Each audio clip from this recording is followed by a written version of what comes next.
Welcome to HardScript. Help me reach 5,000 subscribers.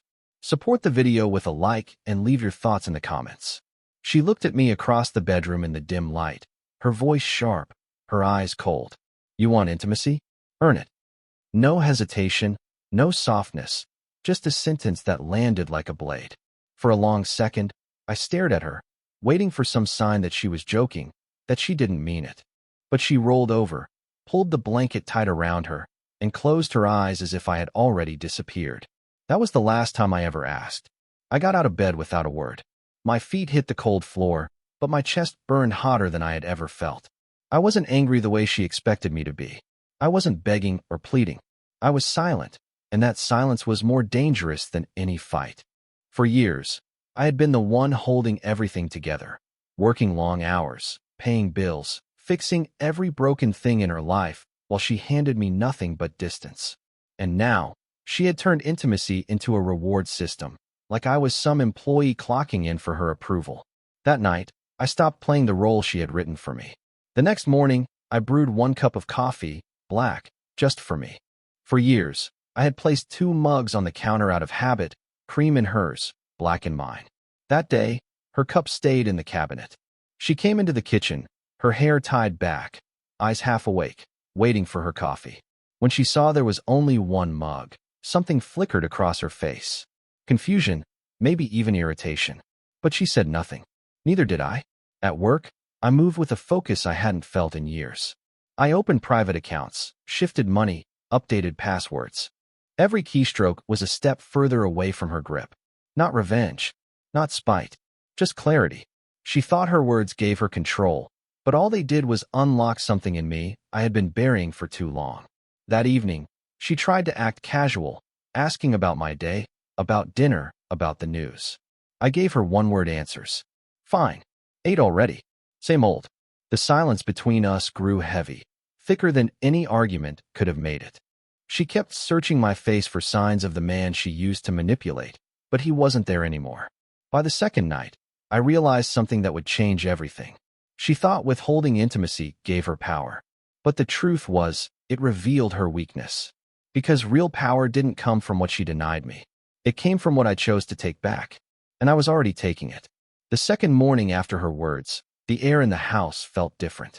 She lingered by the kitchen counter longer than usual, waiting for something that never came. I poured my coffee, sat down with my laptop, and acted like she wasn't even in the room. For years, she had been used to me moving around her, anticipating her needs before she even voiced them. Now, she was starting to notice that I no longer moved in her direction at all. At work, I carried that same silence with me. My colleagues said I looked sharper, lighter, like I had shed a weight they couldn't see. They weren't wrong. Each quiet move I made behind the scenes was another cut in the invisible net she had wrapped around me. I updated accounts, rerouted deposits, and called my lawyer just to ask questions I had been too blind to consider before. Each answer I received reminded me that I wasn't trapped. I had choices, and that knowledge became a weapon sharper than any words. That evening, when I came home, she was waiting at the door. Her makeup was done, her dress a little nicer than usual, as if she had been rehearsing her part all afternoon. She asked if I wanted to go out to dinner. I shook my head and told her I'd already eaten. The way her face faltered for a second before she fixed her smile told me everything. She wasn't extending kindness. She was extending control, and for the first time, it wasn't working. Later that night, she slipped into bed beside me, brushing against my arm as if the smallest touch might erase what she had said 2 nights earlier. I stayed still, my breathing calm, my eyes on the ceiling. Silence is heavier than shouting, and that silence pressed down on her until she finally rolled over, her back stiff with frustration. By the 3rd day, her cracks began to show. She left her phone face down on the counter, too careful, too obvious. She lingered in the living room, scrolling but not reading, her eyes flicking toward me again and again. I didn't ask who she was texting. I didn't need to. I had already stepped out of her orbit, and she could feel it. She once believed she could withhold intimacy like it was currency. But what she never understood was that I had stopped buying. And in the quiet moments when she thought she had the upper hand, I was already walking away in silence, 1 step at a time. By the end of that week, the shift in the house was impossible to ignore. She walked with a tension she couldn't hide, her movements careful, her voice softer, as if every word was an attempt to pull me back into her gravity. But I didn't move. I kept to my routines. Coffee alone in the morning, long hours at the office, evenings spent in quiet detachment. The distance wasn't spoken, but it was undeniable, and it rattled her more than anger ever could. Saturday morning, she surprised me. The kitchen smelled of pancakes, bacon, and coffee, things she hadn't bothered to make in years.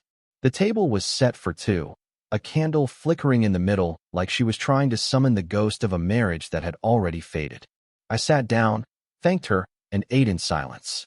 She tried to talk, her voice too bright, filling the room with meaningless chatter about errands, friends, and the weather. I answered with nods, a word or two at most. Her smile slipped as she realized I wasn't playing the role she had written for me.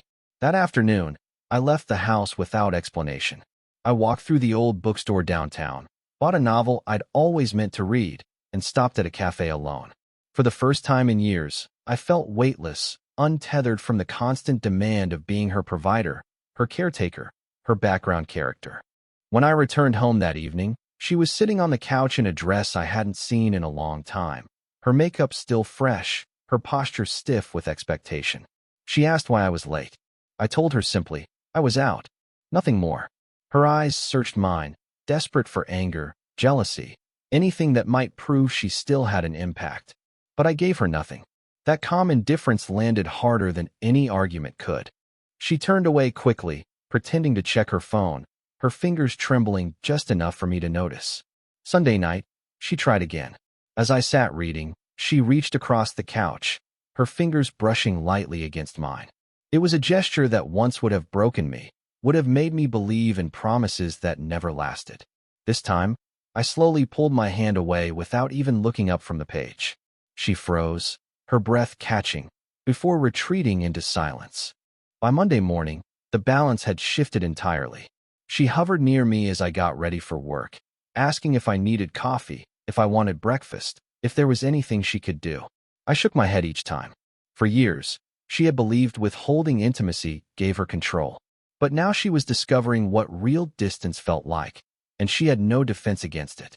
By the second week, the silence between us had shifted from tension to something colder, something permanent.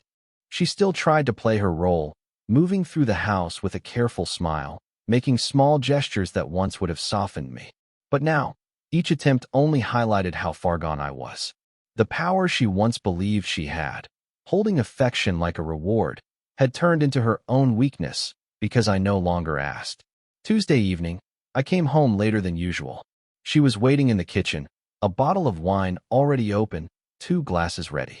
Her smile was rehearsed, her posture stiff with expectation. She said she thought it would be good for us to sit together, to talk. I looked at the glass, then at her, and calmly said I wasn't thirsty. I walked past her and went upstairs. I didn't raise my voice. I didn't argue. And yet, that silence cut deeper than anything I could have said. The next day, I began removing pieces of the life we had built, small, deliberate, impossible for her to ignore. Streaming services she loved but never paid for were canceled. The joint credit card she used for shopping was suddenly unavailable. Little luxuries she thought permanent vanished overnight. When she asked if there was a problem with the billing, I told her plainly, no problem. I made changes. Her lips parted, searching for a response, but none came. She turned away quickly, her confidence cracking. That night, I heard her pacing the living room, phone in hand, whispering to someone. Her tone was sharp, defensive, as if she were painting herself the victim. But what she didn't say, what she couldn't admit, was that the collapse had begun long before this week. It had started the moment she told me intimacy was something to be earned, as if connection were a transaction she controlled. She had written the script, but I was the one tearing out the final pages. Thursday evening, she tried one last card.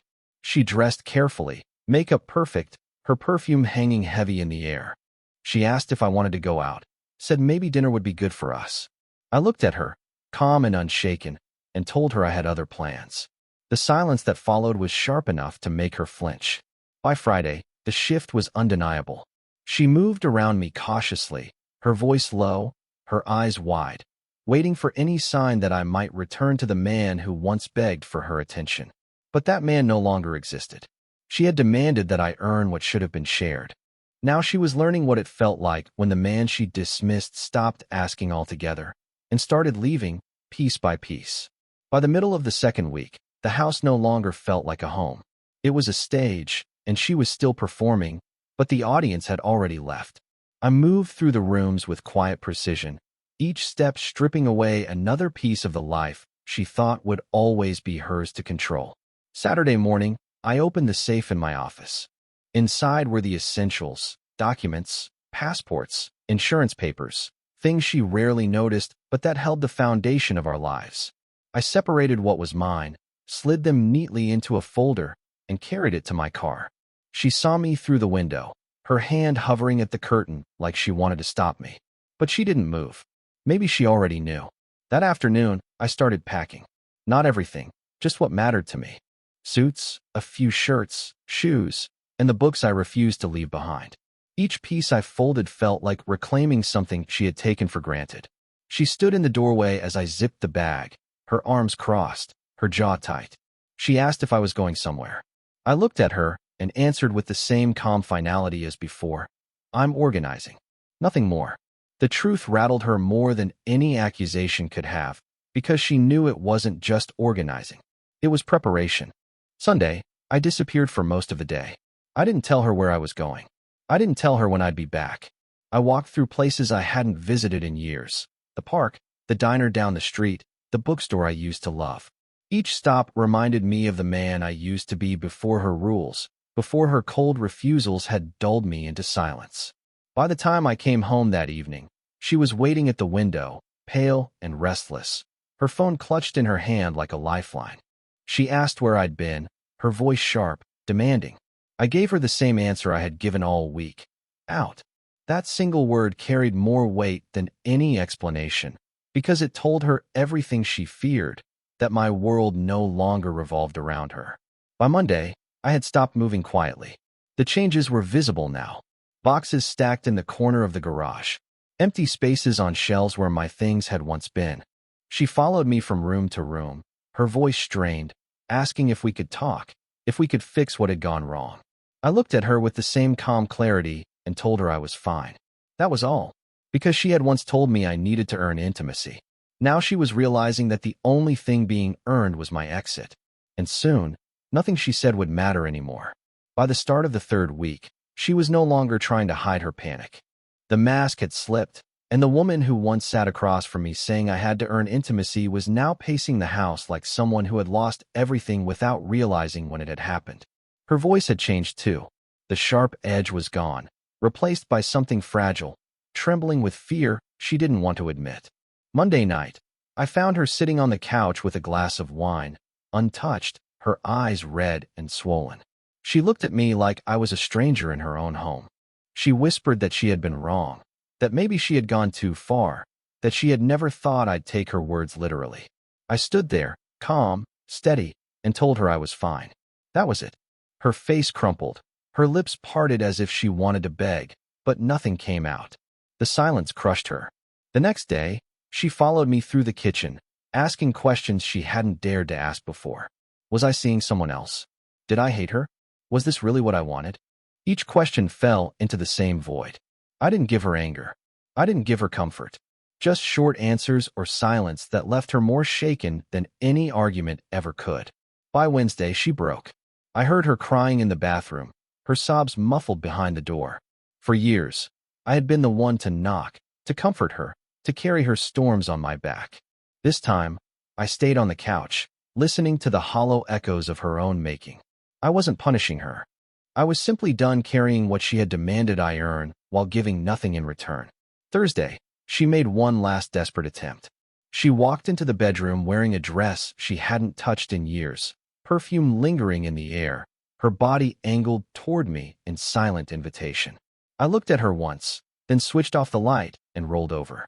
Not out of cruelty, out of clarity. I wasn't seeking what she had withheld anymore. I was already free. By Friday, the shift was undeniable. My phone buzzed during the day with messages from her. I miss you. Please talk to me. Don't give up on us. I read them all, and answered none. Because she had once told me intimacy had to be earned. And now, she was learning the hardest truth of all. My silence was her payment, and my absence was the only reward left to give. By the weekend, I no longer saw her as my wife. She was just a figure moving through the same rooms, a ghost dressed in familiar clothes. The love that once tied me to her had dissolved into something colder, sharper, clarity. And with that clarity, I began stripping away the last pieces of the life we had built together. Not in rage, not in haste, with precision. Saturday morning, I opened the safe in my office. Documents, passports, insurance policies, everything that mattered. I sorted through it calmly, pulling out what was mine, tucking it neatly into a folder, and sliding it into my car. She saw me carry it out. Her eyes narrowed, her lips parted like she wanted to ask, but she stayed silent. Maybe she already knew the truth she didn't want to face. That afternoon, I cleaned out my side of the closet. Suits, shirts, shoes, all folded into a suitcase with quiet determination. She leaned against the doorway, arms crossed, trying to look indifferent, but her eyes betrayed her. Wide, searching, desperate. Finally, she asked if I was going somewhere. I told her I was organizing. Nothing more. Her jaw clenched, but no words followed. She knew pressing further would only reveal how far she had already lost me. Sunday, I didn't stay home. I drove to places I hadn't visited in years. The park where I used to run before marriage turned into routine. The diner where I had eaten with friends long before her silence became my prison. The freedom in those small steps was intoxicating. By the time I came back, night had fallen, and she was waiting by the window, her phone clutched tight. Her voice cracked as she asked where I'd been. I gave her the same answer as always. Out. That single word landed like a hammer. She wanted details, explanations, anything to prove she still mattered. But I gave her none. Monday morning, I took the step she never saw coming. I scheduled the meeting with my lawyer.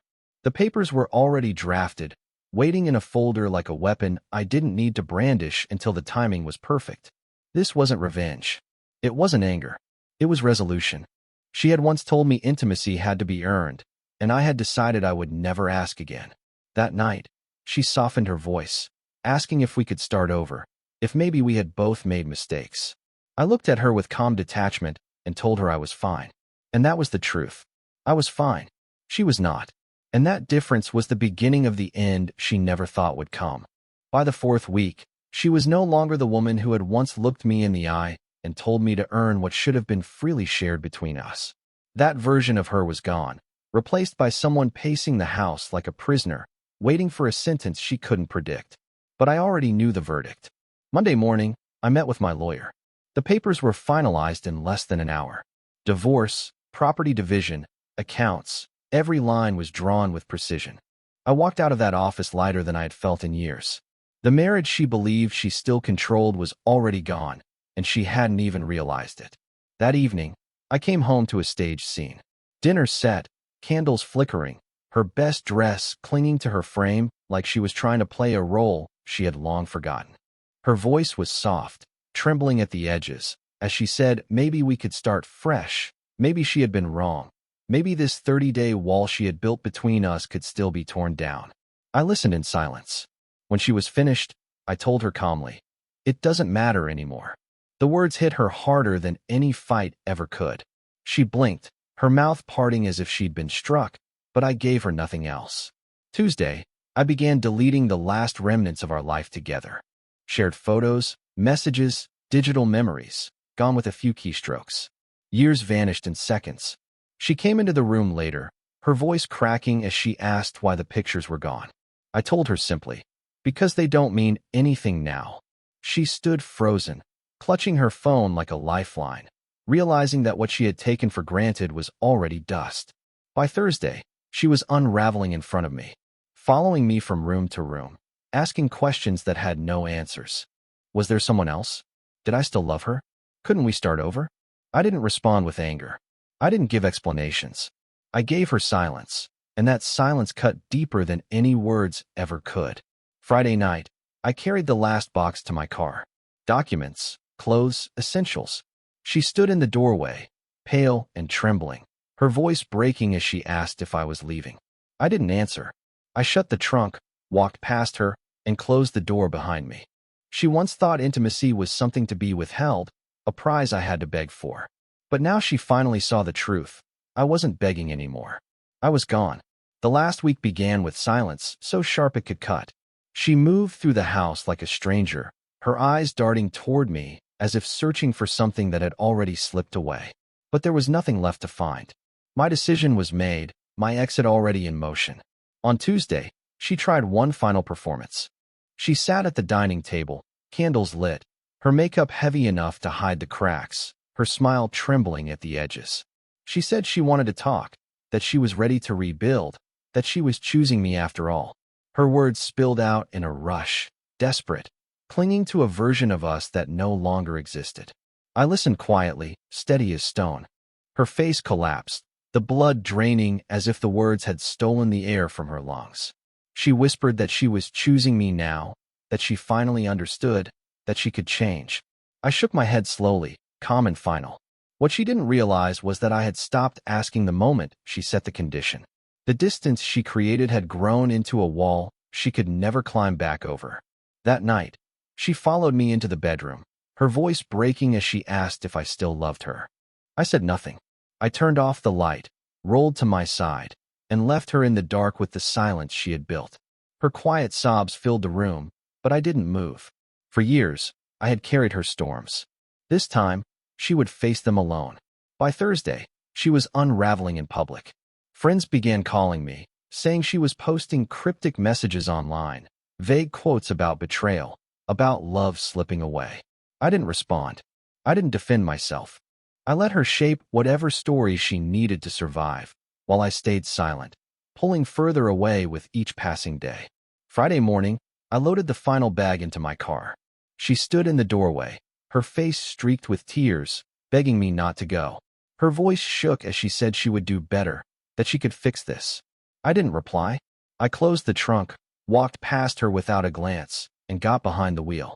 She once told me intimacy had to be earned, as if love were a transaction.